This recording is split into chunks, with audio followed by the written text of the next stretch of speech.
warahmatullahi wabarakatuh. Perkenalkan, nama saya Elisa Ferbita dengan NIM A5012530-160. Pada video kali ini saya akan menjelaskan materi mengenai teori humanistik dan teori konstruktivisme.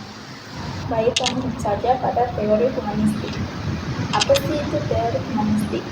Teori humanistik adalah pendekatan psikologi yang menekankan kebebasan, kemauan bebas, dan potensi manusia untuk berkembang. Berbeda dari teori lain, teori ini fokus pada perilaku atau alam bawah sadar. Humanistik percaya bahwa manusia secara inheren baik dalam berusaha untuk tumbuh. Dua tokoh utama yang membentuk fondasi teori ini yaitu Abraham Maslow dan Carl Rogers, yang masing-masing mengembangkan konsep penting tentang motivasi dan pertumbuhan pribadi. Asumsi dasar teori humanistik yaitu potensi tak terbatas. Artinya, setiap individu memiliki kemampuan untuk berkembang dan menjadi versi terbaik dirinya sendiri. Yang kedua, kemauan bebas. Manusia memiliki kebebasan untuk membuat pilihan dan menentukan arah hidupnya sendiri. Yang ketiga yaitu inheren baik. Manusia adil. Yang ketiga, inheren baik. Manusia dilahirkan dengan sifat baik dan cenderung untuk berkembang secara positif. Yang keempat yaitu subjektivitas. Pengalaman pribadi dan persepsi individu sangat penting dalam memahami perilaku. Kemudian, Abraham Maslow dan hierarki kehidupan. Maslow mengusulkan bahwa manusia termotivasi oleh kebutuhan yang tersusun dalam hierarki 5 tingkat. Kebutuhan yang lebih rendah harus dipenuhi sebelum individu dapat bergerak ke tingkat yang lebih tinggi menuju aktualisasi diri. Adapun tingkat-tingkat kebutuhan Maslow, yang pertama itu aktualisasi diri, yang kedua kebutuhan estetika dan pengetahuan, yang ketiga kebutuhan ego, yang keempat kebutuhan sosial, dan yang kelima yaitu kebutuhan fisik dan keselamatan. Mulai dari kebutuhan dasar seperti makanan dan keamanan hingga kebutuhan puncak untuk realisasi penuh potensi dan pencapaian tujuan hidup. Kemudian Carl Rogers dan konsep aktualisasi diri. Proses pertumbuhan pribadi. Rogers percaya bahwa setiap orang memiliki kecenderungan aktualisasi, dorongan bawaan untuk berkembang dan menggunakan kemampuan sepenuhnya. Konsep kunci lainnya seperti konsep diri, harga diri positif, dan pentingnya penerimaan positif tanpa syarat dari orang lain. Penerapan teori humanistik dalam pendidikan.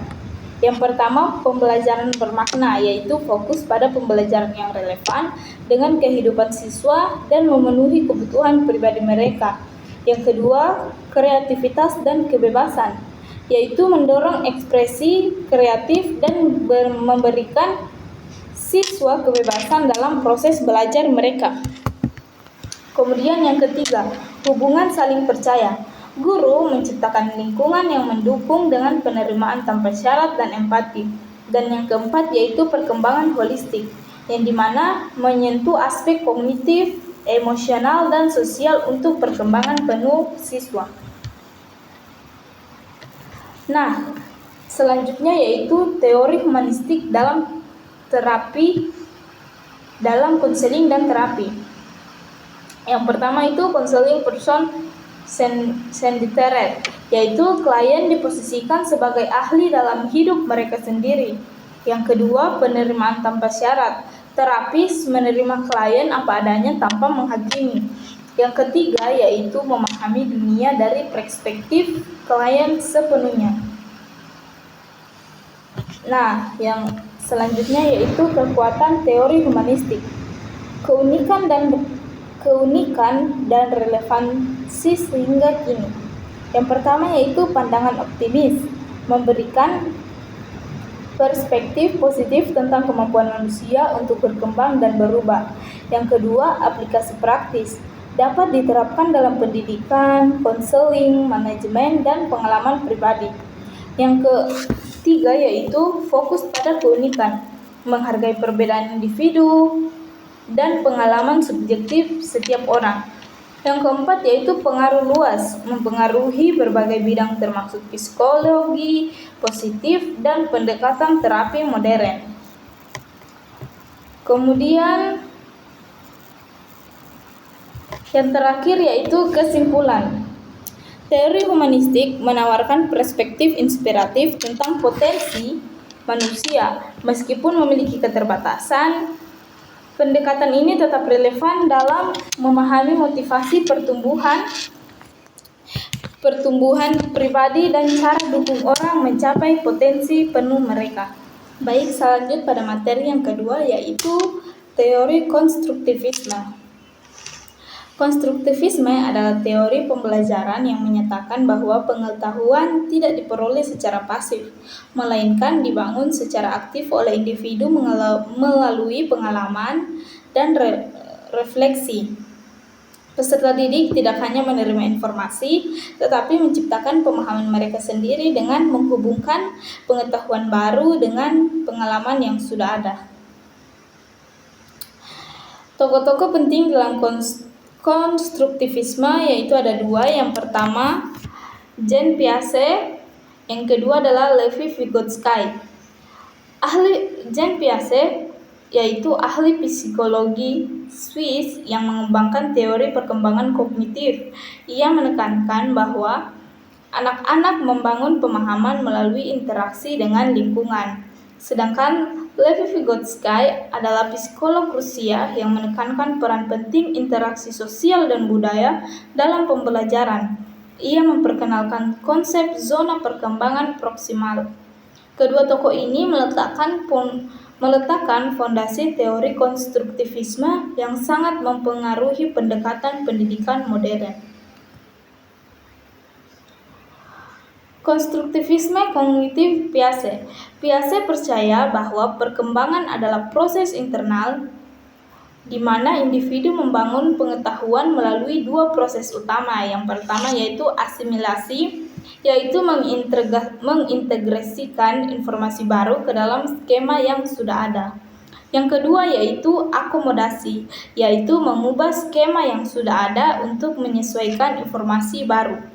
Perkembangan kognitif terjadi dalam 4 tahap yang berurutan, mulai dari sensori motor hingga operasional formal. Kemudian, konstruktivisme sosial Vygotsky, peran interaksi dan budaya. Yang pertama yaitu belajar sosial. Pengetahuan dibangun melalui dialog dan interaksi dengan orang lain. Scaffolding, guru memberikan dukungan sementara yang disesuaikan dengan kebutuhan peserta. Yang ketiga yaitu zona perkembangan proksimal. Perbedaan antara apa yang dilakukan sendiri dan dengan bantuan. Kemudian implikasi dalam pendidikan. Yang pertama problem based learning, yaitu memberikan masalah nyata untuk diselesaikan. Yang kedua adalah discovery learning, mendorong eksplorasi dan penemuan sendiri. Yang ketiga yaitu collaborative learning, yaitu memfasilitasi kerjasama antar peserta didik. Yang keempat itu yaitu reflection, yaitu mengembangkan kemampuan refleksi diri. Peran dalam pembelajaran konstruktivisme. Peran guru yaitu fasilitator dan pandu, menyediakan lingkungan belajar, mengajukan pertanyaan kritis, dan yang terakhir memberikan scaffolding. Sedangkan peran peserta didik yaitu agen aktif pembelajaran, menjelajahi dan menemukan, merumuskan pertanyaan, dan membangun pemahaman. Kemudian, kelebihan dan keterbatasan. Kelebihan dari teori konstruktivisme yaitu pemahaman mendalam, membangun pemahaman yang lebih bermakna dan bertahan lama. Kemudian keterampilan kritis yang dimana mengembangkan pemikiran kritis dan kreatif. Kemudian motivasi tinggi, meningkatkan motivasi intrinsik peserta didik. Dan ada pula keterbatasannya. Yang pertama yaitu waktu lebih lama, membutuhkan waktu lebih banyak dibanding metode tradisional. Yang kedua yaitu keahlian guru, memerlukan guru dengan keterampilan khusus. Dan yang ketiga yaitu tantangan evaluasi, sulit mengukur hasil belajar secara objektif. Kesimpulan dari teori konstruktivisme yaitu pengetahuan dibangun aktif, artinya yaitu konstruktivisme menekankan bahwa pengetahuan tidak diterima secara pasif, tetapi dibangun secara aktif oleh setiap individu melalui pengalaman dan refleksi. Yang kedua yaitu dua pendekatan utama konstruktivisme kognitif.